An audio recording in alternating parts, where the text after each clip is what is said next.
नमस्कार दोस्तों, मैं महिका और आप सुन रहे हैं लोकमत भारतवाणी। आज की हमारी कहानी है गर्व, विज्ञान और भारत के नए आकाशीय अध्याय की। 41 साल बाद एक भारतीय फिर से अंतरिक्ष में पहुंचा है। नाम है ग्रुप कैप्टन शुभांशु शुक्ला और इस बार मंजिल है नासा का इंटरनेशनल स्पेस स्टेशन। 1984 में राकेश शर्मा ने इतिहास रचा था और अब 2025 में ग्रुप कैप्टन शुभांशु शुक्ला उस इतिहास को एक नई दिशा दे रहे हैं।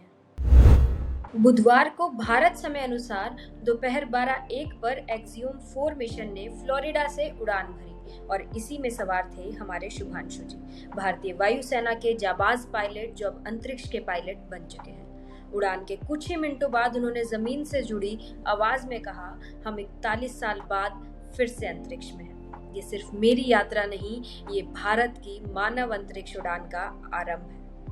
इस मिशन में भारत के साथ अमेरिका की नासा, यूरोप की ESA और स्पेस एक्स भी साझेदार हैं। और जिस जहाज पर शुभांशु जी सवार थे वो है क्रू ड्रैगन कैप्सूल, जिसे स्पेस एक्स ने तैयार किया है।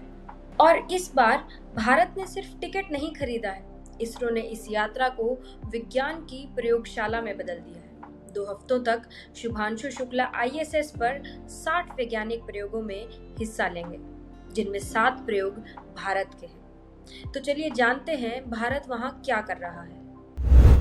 एक प्रयोग तो ऐसा होगा जिसमें 6 फसल बीजों को अंतरिक्ष में उगाने की कोशिश होगी। दूसरा, 3 तरह की माइक्रो एल्गी यानी सूक्ष्म शैवाल को जीवन समर्थन और भोजन के विकल्प के रूप में देखा जाएगा। और तीसरा, टार्डिग्रेड्स नामक ऐसे जीवों पर अध्ययन होगा जो पृथ्वी पर भीषण परिस्थितियों में भी जिंदा रहते हैं, तो क्या वे अंतरिक्ष में भी सरवाइव कर पाएंगे।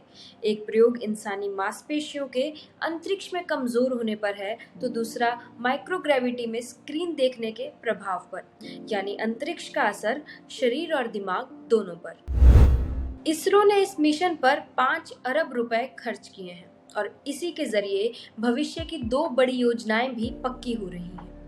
2027 में भारत की पहली स्वदेशी मानव अंतरिक्ष उड़ान और 2040 तक एक भारतीय चंद्रयान मिशन। तो दोस्तों, ये कोई एक इंसान की यात्रा नहीं है, ये पूरे भारत का ब्रह्मांड प्रवेश द्वार है। मैं महिका फिर लौटूंगी भारत के किसी और ऐसी ही उपलब्धि के साथ। अगर आप भारतवाणी में कोई सुधार चाहते हैं या चाहते हैं कि हम कोई विषय पर रिपोर्ट करें तो कमेंट बॉक्स में बता सकते हैं। हमें लाइक करें, ज़रूर सब्सक्राइब करें, शेयर करें और इस मिशन के लिए दुआ करें। मैं आपसे विदा चाहूँगी। धन्यवाद। जय हिंद।